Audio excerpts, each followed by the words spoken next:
And good Monday to you. Thanks for joining.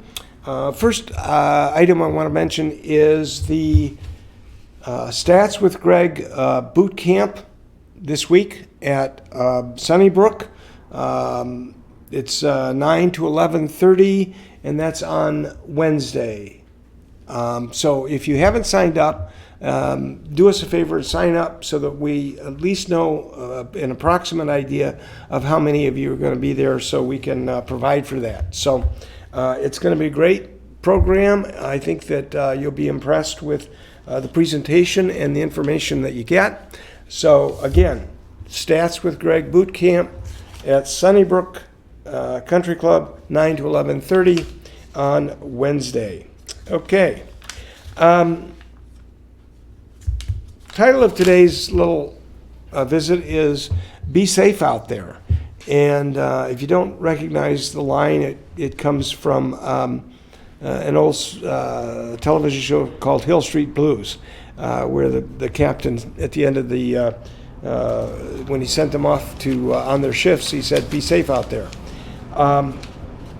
There have been a number of incidents recently, a number of situations, which have caused me concern and caused our management team concern about agent safety. And I know we've talked about some of this before. I want to drill down a little bit deeper into it because some of the events which have occurred have been downright alarming and potentially dangerous. And I really, really think it's important that agents take great care with their own personal safety when they're out selling real estate, whether they are male or female. It doesn't matter.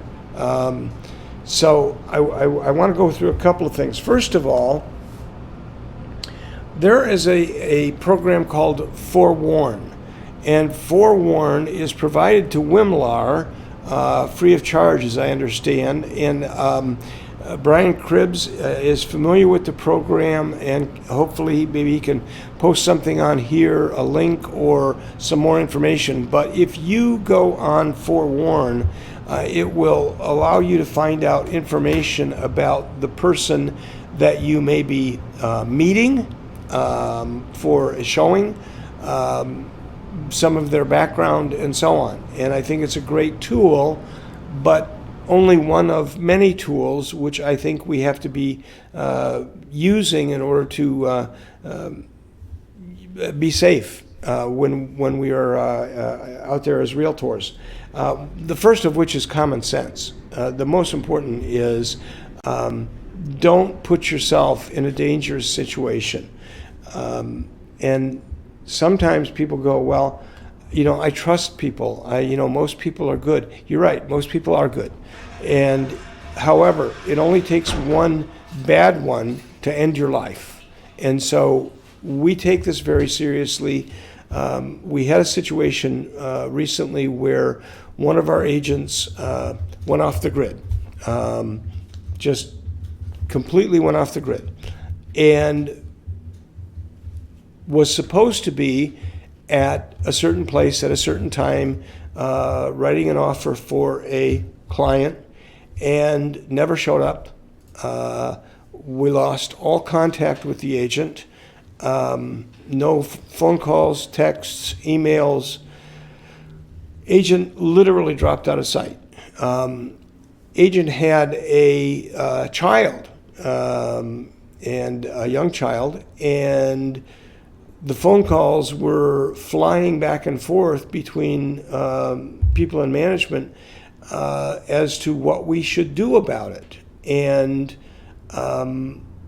ultimately, if a child is involved, we have a responsibility to file a police report, a missing persons, because there could potentially be a child kidnapping involved by a co-parent or something. So this is very serious business and not something that I'm taking lightly here at all when I'm sharing this information. It's really important that we have your current emergency contact information. What is your current address? If you don't know, send a note to Lauren or Laura and say, here, or your BA, let's see if we can get the BAs involved, and make sure that we have the most current emergency contact information. Who's the one or two or three go-to people that if you end up missing, that we need to contact immediately? What is your current address? Car registration and vehicle description. And what is your tag number? What is your driver's license number? All of these things are going to help the authorities find you if you're missing. And this is not a joke. I can't tell you the level of stress that we experienced when we realized that we could not find this agent, that we could not help in locating this agent because the information that we had was not current. So please take this seriously. Give us your your emergency contact information, vehicle description, plate numbers, driver's license numbers. All of these things are going to be helpful if we have to go and find you. Again, forewarn is something that came up. Penny McCrae was going to go out and show a piece of vacant land and asked for assistance. Thanks, Penny, for reaching out to get some advice. And many agents were very helpful in providing suggestions like go with a buddy.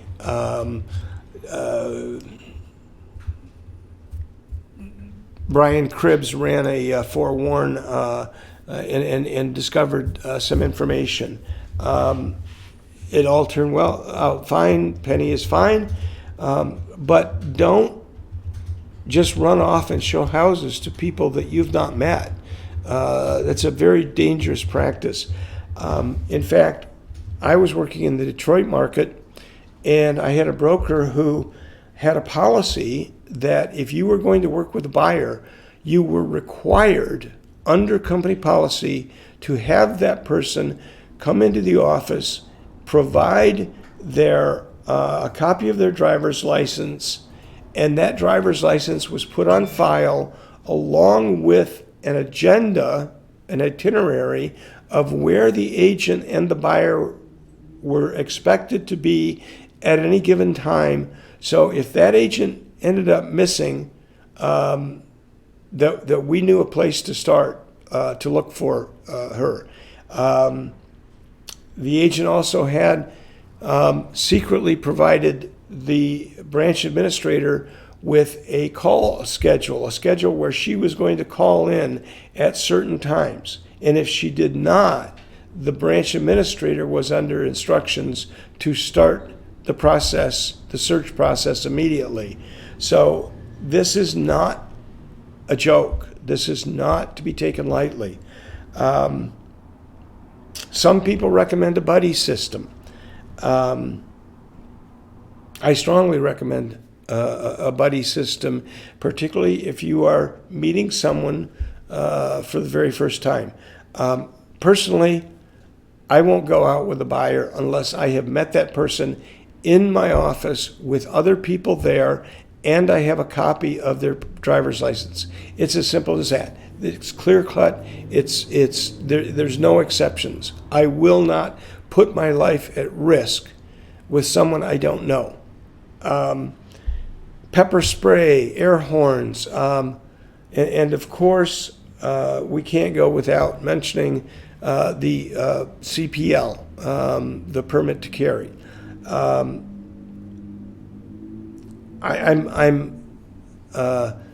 ambivalent about that because you should never carry a gun unless you are mentally and emotionally and trained to use it. And I think that Ron Tiller, who is a CPL instructor, would agree with me that if you are not mentally trained and mentally prepared to use a weapon, you shouldn't be carrying one around because it could be used on you. But some agents have elected to have them, and secrecy about that is your best protection. The element of surprise is gone if they know that you're carrying around a weapon. So, but it also may be a deterrent. Ron, weigh in on this. Others who have them, please feel free, if you'd like, to weigh in on it.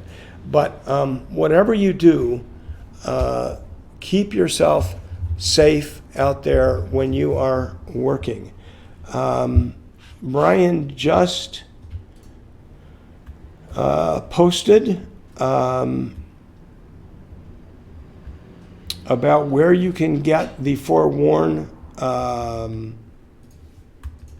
app or subscription. It's as he says, it's a great screening tool. Even so, we've had some situations in the real estate industry where agents have been attacked by people with absolutely no criminal record, no hint that they would be a danger to anyone. And I don't, and I'm not doing this to scare you. Actually, yes, I am. I hope I do put some fear in people who up until now have been a little too trusting because a lot of things can happen out there. Again, my biggest concern fairly recently was a situation where on 2 different occasions our agents went missing. One of them was out of the country, and we didn't have any way to reach the agent. And we were pretty nervous for a couple of days that we didn't know how to contact the agent. Nobody knew where the agent was, and nobody could, we didn't feel good until we finally heard back from the agent. In the other situation that happened recently, again, we didn't know what the condition of the agent was, and it wasn't until hours later that we found out that the agent was safe. But it left us, it left one of our clients hanging, which is not nearly as important as the safety of the agent. So if you have questions on this, please weigh in. We'll do our best to answer them.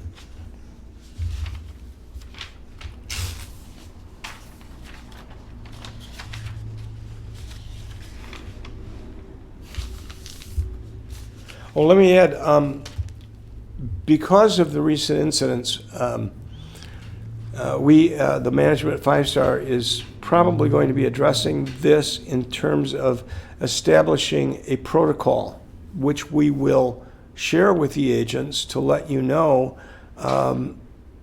what we will do in the event an agent goes missing. How fast will we contact the police is what it boils down to. We don't want to be involved in people's personal lives. That's not the issue. But when an agent is somewhere or supposed to be somewhere and doesn't show up, doesn't call, then we have reason to believe that the agent could be in danger, and we will very soon have a protocol in place that we are as to how we're going to deal with it. So, not to address a downer topic today, but it's scary out there, and we want you to be safe.